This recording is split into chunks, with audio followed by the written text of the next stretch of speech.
I remember when Sony first announced this console and revealed this design, people really couldn't get over it, and now that it's been over 2 years, that's not changed at all. It's still this big white modern looking console. Anyway, this is my review of the PS5, and as you can see, we have the digital edition of the console. So we'll go through everything from the design and performance to the actual games that you can play right now, and even touch on the controllers. If you haven't yet, be sure to subscribe to the channel. I usually do product unboxings, reviews, and yeah, just generally give my thoughts on like the happenings around technology. So without any further talking, let's get to the PS5.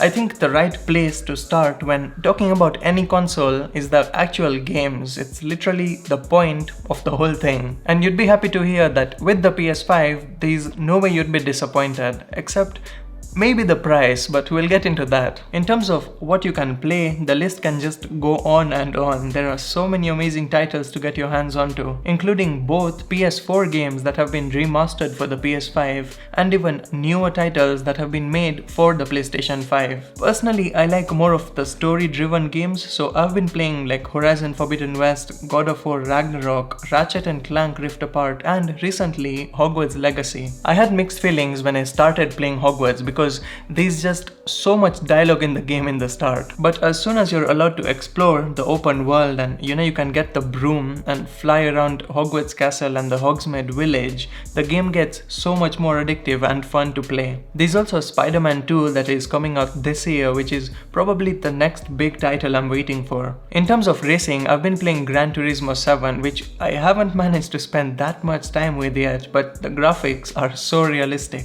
The PS5 runs most, if not all of these games I mentioned in 4K at a variable refresh rate. Now to really take advantage of that, you will need a 4K TV that supports VRR. I've been using LG's C1 OLED TV. It's one of the highest ranked gaming TVs out there, and I'll get into the details of this specific TV in another video maybe. But trust me, almost half of the experience of getting a PS5 depends on if your TV supports 4K at 120 frames per second. You just won't be able to see things the same way if you're gaming at 1080p with the refresh rate locked at 60 frames per second. So just make sure that you have a good TV if you really want to make the most out of this console. I wanted to talk about some of the prices of these games, like just have a look at this. Hogwarts Legacy, $70. Call of Duty Modern Warfare 2, $70. FIFA 23, $70. It's discounted for a few days to $48 for some reason.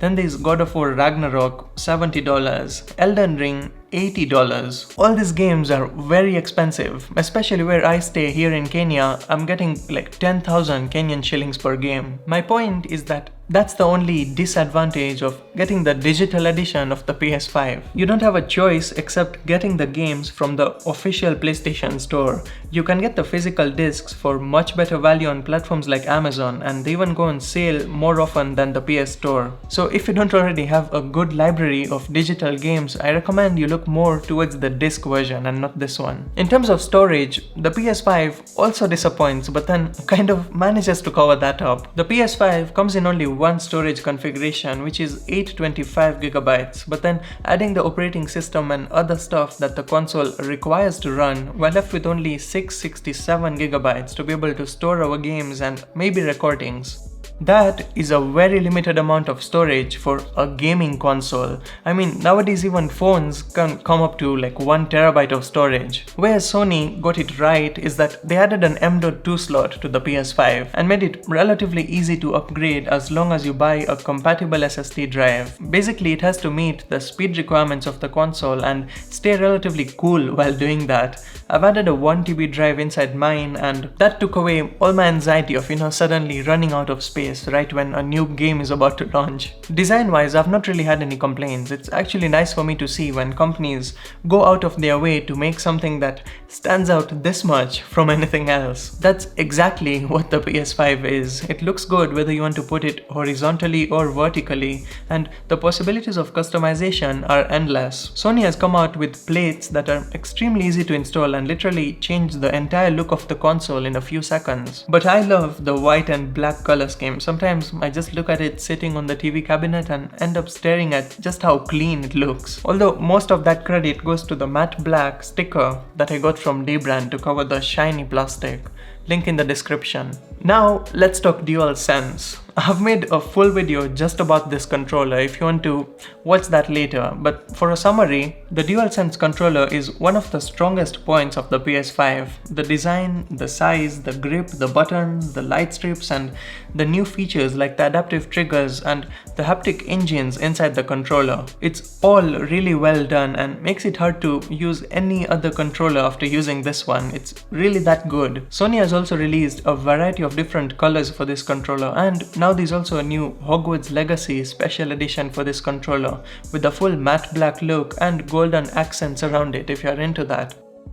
Sony has designed a completely new user interface for the PlayStation 5, and although it's mostly derived from the PS4 UI, like the backbone of the interface dates back to the PS4 or slightly even the PS3, but the UI looks entirely different. First of all, it now natively supports 4K and HDR, so all the game icons and text are very sharp and easy to read. There are two sections on the main screen, the game section and the media section, so that creates a nice separation between the two. What I love about this interface is that the entire wallpaper changes depending on what game you've selected. It's a nice way to show off some of the artwork, and it sets the theme before you actually open to play the game. When it comes to performance, till date, I've not faced any, frame drops or extremely long load time issues. In fact, there's no load screen that takes over 10 seconds to load up. It just takes you straight to the game. It's been a very smooth experience, and I think the PS5 offers enough headroom for game developers to create even more graphically advanced titles. In my usage, I've not even heard the fan spin inside the console even after like 4 hours of continuous gaming. Keep in mind that the disc version might be making some noise due to the disc drive reading data from the Blu-ray disc, but on the digital version, it's been very silent. One thing I would like Sony to add to the console, maybe over a software update, is a way to disable the beep sound that plays when you start the console. It's not a big deal, but sometimes, especially at night when it's like very silent, the beep just sounds like 10 times louder. Let's conclude the video and give my, so to say, final thoughts on the PlayStation 5. 2 years is not a long time in like the release cycle of a gaming console. It's not like smartphones that are released every year. The PS6 will probably come out in 2028, which is 5 years from today. Only time will tell if the PS5 remains, the best console to buy until then, but for now, according to me, the PS5 is the best console to get. Of course, it's neck and neck with the Xbox Series X, which is also a really good console, but since I've been so used to PlayStation, I wouldn't move to that anytime soon. Anyway, let me know in the comments below what console are you using currently and what games have you been spending most of your time with over the past few months. Also, if you have any questions or something I forgot to mention about the PS5 in this video, drop a comment below, I'll try my best to answer it. Drop a like if you enjoyed and be sure to subscribe to the channel, I have quite a few interesting videos planned out. Till then, click here to watch my full review of the iPhone 14 Pro, or click here to watch why I think you shouldn't wait for the PS5 Pro. Catch you there.